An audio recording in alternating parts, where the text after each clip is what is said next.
Africains, Africaines, bonjour. Ivoiriens, Ivoiriennes, bonjour.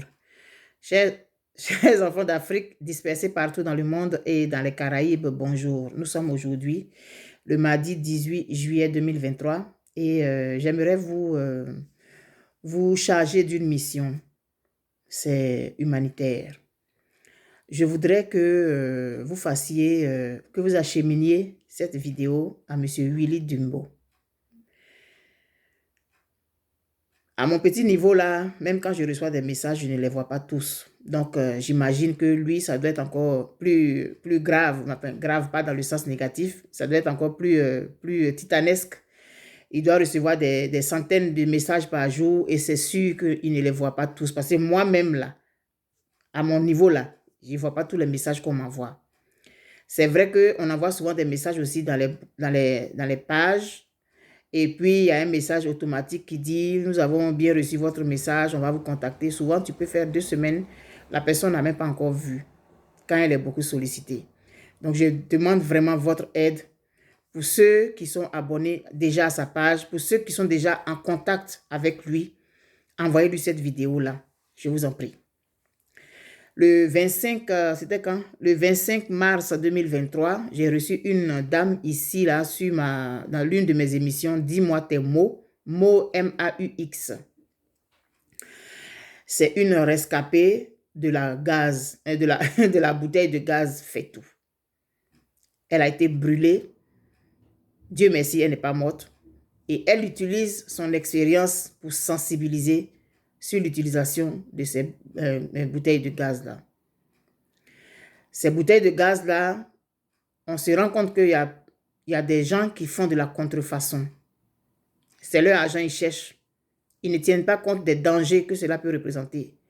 Et les ménages, ils vont dans le coin à côté, ils achètent la bouteille de gaz. Ils ne peuvent pas savoir que ça a été, par exemple, trafiqué. Et c'est bonjour les dégâts. Les dégâts matériels, les dégâts physiques et les dégâts en vie humaine. Alors, je l'avais reçue ici. Et puis, on en a parlé pendant 1h18 minutes. Et puis, j'ai discuté avec elle, je crois, hier ou avant-hier. Enfin, elle m'avait envoyé un message que je n'avais pas vu justement, comme je vous ai dit. Elle m'avait demandé si j'avais des contacts avec M. Willy Dumbo. Je lui ai dit non, malheureusement, je n'ai pas de contact avec lui. Mais ce que je peux faire, je vais faire une vidéo et puis je vais mettre sur les réseaux sociaux et demander aux gens de lui faire parvenir ça. Voilà l'objet de cette vidéo-là aujourd'hui. Cette jeune dame qui n'est pas morte à la suite de l'explosion de la bouteille de gaz, elle sensibilise. Et elle veut utiliser le canal de Willy Dumbo pour envoyer ce message-là à la Côte d'Ivoire. Lorsqu'on a vécu une expérience, qu'on n'en est pas mort, on peut utiliser notre expérience-là pour préserver, pour prévenir, pour sauver des vies. Alors, vraiment, je vous demande pardon. Envoyez-lui la vidéo. Ce n'est pas moi qui suis importante dans cette vidéo, mais c'est le message que la jeune dame donne. Le message qu'elle donne, c'est un message vital. Il faudrait vraiment qu'on soit solidaires entre nous. Parce que tout le monde, pratiquement aujourd'hui, utilise la gaz. Mais pourquoi je dis la gaz? La bouteille de gaz fait tout parce que c'est moins cher. Et c'est plus pratique. Tout le monde n'a pas une cuisinière chez soi. Alors, je vais vous faire écouter un peu de notre entretien. Je vais mettre le lien dans la vidéo, dans le titre de la vidéo. Je vais mettre le contact de la jeune dame dans la vidéo aussi. Et puis, s'il vous plaît, envoyez la vidéo à M. Willy Dumbo. C'est sur lui qu'elle veut aller parler. Voilà. Aujourd'hui, Madame Kwasi Aya Suzanne, qui est une victime de la bouteille de gaz Fetou. C'est une réalité en Côte d'Ivoire aujourd'hui que tous les ménages ont pratiquement la bouteille de gaz Fetou chez eux. Je vais vous présenter, avant qu'elle ne parle, pour situer vraiment la réalité. Montrer une photo d'elle avant l'accident, une photo d'elle pendant l'accident et une photo d'elle après l'accident. Pour qu'on puisse mesurer l'étendue du danger que représente l'utilisation de on va dire ustensile, je ne sais pas si c'est le bon mot là, mais de ce matériel qui est aujourd'hui indispensable à nos besoins domestiques. Avec sa permission, elle m'a donné les photos, elle m'a dit que je peux les publier. Donc, vous allez regarder pour voir comment c'est grave. Quand on n'a pas une personne de notre entourage qui a vécu une situation, on ne peut pas appréhender la gravité ou bien l'étendue du désastre. Voilà donc la photo de la dame avant son accident. Toute jolie, toute rayonnante, normale, je vais dire, comme nous tous. Personne ne pensait que ce qui lui est arrivé pouvait lui arriver. Elle souriait à la vie. Ce n'est pas qu'on souhaite qu'un malheur arrive à quelqu'un, mais c'est pour qu'on puisse dire que ça n'arrive pas qu'aux autres. C'est le message que j'ai envie d'envoyer aujourd'hui. Ça n'arrive pas qu'aux autres. Ça n'arrive pas qu'aux autres. Donc, si on utilise ce genre d'instruments-là, ce genre d'ustensiles ou bien ce genre de matériel, on est exposé aussi. Et donc, voilà la photo de la dame, comment elle était avant. Ensuite, on va aller à la photo suivante. Je ne sais pas si j'ai fait. Donc, c'était avant. Oh, c'est quoi? Voilà la deuxième photo. Ça, c'est au centre des Grands Brûlés. Qu'est-ce qui ressemble à la première photo ici? Rien. C'est simplement parce que c'est la même personne et qu'on le sait. Des bandages partout sur le corps. On va aller à la photo suivante.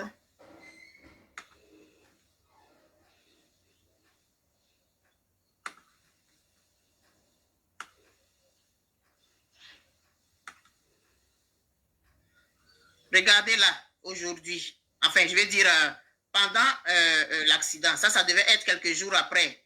Elle va nous dire exactement après, c'était à quel moment. Mais vous voyez, la personne qui est sur cette photo, c'est la même personne qui était dans sa jolie robe avec son beau sourire, qui souriait à la vie, qui avait des projets, qui partait peut-être faire une course quelque part. Et on la voit dans cet état-là après l'accident.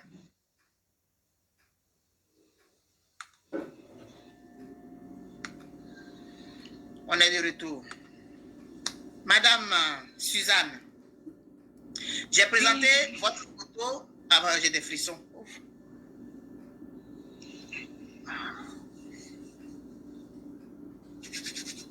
J'ai présenté votre photo avant l'accident et j'ai présenté votre photo pendant l'accident avec votre permission. Présentez-vous à nous un peu. Il y a quelques personnes qui sont déjà là. Bonjour, entre filles. Bonjour, Bonicile. Dites-nous qui êtes-vous, qu'est-ce que vous faites dans la vie? Je sais que vous êtes commerçante. Parlez-nous un peu de vous avant que tout ça n'arrive. Merci, maman. Moi, c'est Pascaya Suzanne. Je suis commerçante, en même temps restauratrice.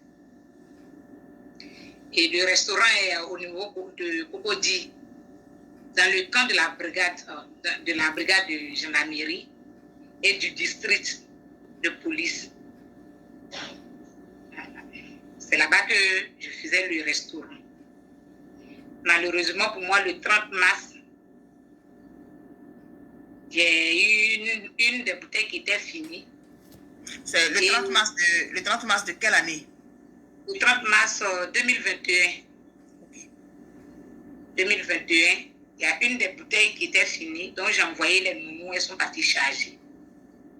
Quand elles sont venues, la bouteille qui m'a rendue comme ça, elle était vraiment vieille.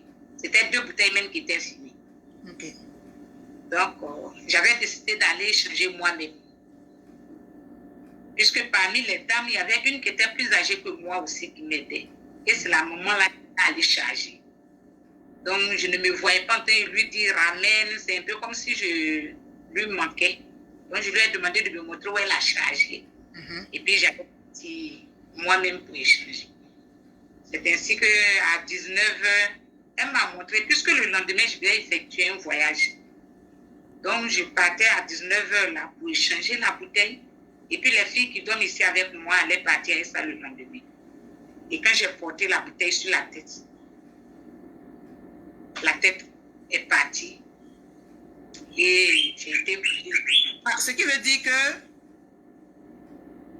Oh.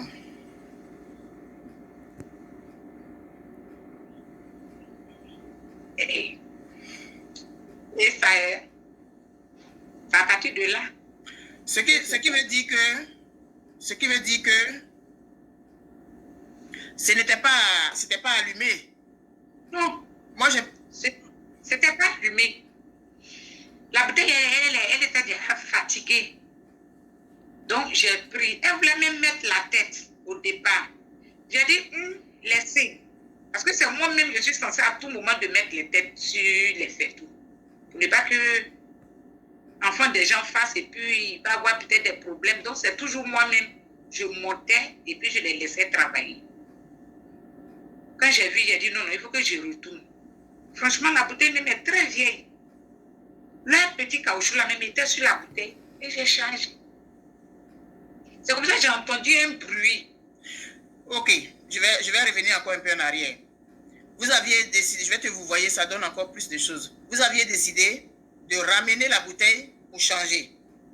Et puis c'est quand vous avez mis sur la tête que ça a explosé. Oui, c'est ça. Ok. C'est comme ça s'est explosé. En ce moment, les corps habillés, ils étaient là, ils étaient en train de prendre de l'eau, quelques sucreries. Franchement, ils étaient en patrouille, ils sont arrivés, ils étaient assis là, en train de... Voilà. Donc, chacun se cherchait. Moi, dans cette panique-là, franchement, Dieu m'a donné le courage d'attraper quand même la bouteille. Parce que j'ai eu l'idée, si je jette, peut-être que ça a créé plus de dégâts. Donc, je quittais vers eux pendant que ça courait. C'est comme ça le feu même est venu. Le feu, il est venu, j'étais dedans. Ma fille, ma propre fille qui était arrêtée, qui criait, c'est comme si elle venait vers moi pour me secourir. Donc, si je reste, elle aussi, le feu peut la toucher parce que là où elle était même, le feu n'était pas loin, comme c'était gaz là. Donc, je tirais jusqu'à ce que la bouteille elle-même me projette. Derrière le magasin, il y a un caniveau. La bouteille m'a projeté. Et puis, elle allait tomber de l'autre côté. Je suis restée couchée. Je pense bien que je suis restée couchée peut-être au moins 10 ou 15 minutes là-bas. Mais avant de me réveiller, j'entendais des gens qui parlaient très loin. Ah, mais ça là, elle est morte. J'entendais. Et sapeur-pompier, oui, il faut qu'on appelle sapeur-pompier. Et puis, mais ça là, c'est déjà tard. Donc, je me suis levée. Du coup, j'ai eu la force de marcher pour faire le tour là où ils étaient, puisque le feu était très grand dans la brigade. Le feu était très grand. Donc, j'ai fait le grand tour pour aller sortir vers la BS. Bon. Ok. Donc, quand ça a explosé... Pour éviter que la vidéo ne soit trop longue, je vais arrêter ça là comme ça. Je vous demande encore une fois d'envoyer la vidéo à M. Willy Dumbo. La jeune dame, elle veut avoir une plus grande audience. Elle veut avoir une plus grande possibilité d'atteindre le maximum de personnes. Et elle voudrait vraiment être reçue à l'émission de M. Willy Dumbo pour pouvoir porter la voix de la sensibilisation.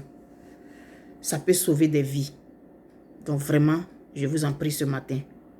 C'est ce que je vous demande, d'envoyer la vidéo à M. Willy Dumbo. Je vais mettre le lien de l'émission que nous avons eu à faire dans le titre. Pour ceux qui vont prendre en marche, vous pourrez regarder, vous pourrez écouter. Mais ça vaut la peine d'écouter le témoignage de cette dame. Ça vaut la peine parce qu'on ne sait pas qui on va sauver en donnant la possibilité à cette dame-là d'avoir une plus grande audience, d'avoir une plus grande possibilité d'envoyer son message. Ce message est pour vous, M. Willy Dumbo, si vous recevez cette vidéo. Merci beaucoup. et bonne journée à tous. Et merci d'avance à vous qui allez lui faire parvenir cette vidéo. C'est un cri de cœur.